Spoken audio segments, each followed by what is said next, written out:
దేవుని సేవ చేస్తున్న అందరూ సేవకులమైన మనం, నాట్ ఓన్లీ హౌజన్ మినిస్ట్రీస్, దేవుని సేవ చేస్తున్న ప్రతి సేవకుడు ఆలోచించాలి.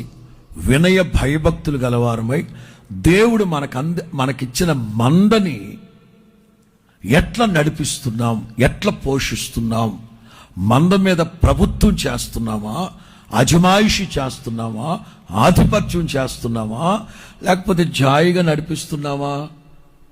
మీరు గొర్రెల్ని చంపుకు తింటున్నారు, గొర్రె చర్మాన్ని ధరించుకో. కేవలం డబ్బు మదం, సేవకులు డబ్బు మదంతో న్యాయాన్ని అన్యాయంగా తిప్పేస్తున్నారు. ఎప్పుడైతే డబ్బు ఎక్కువైపోయిందో, కంటి నిండా మంది కనబడుతున్నారో, సేవకుల యొక్క స్థితిగతులన్నీ, పరిస్థితులన్నీ మారిపోతూ ఉన్నాయి.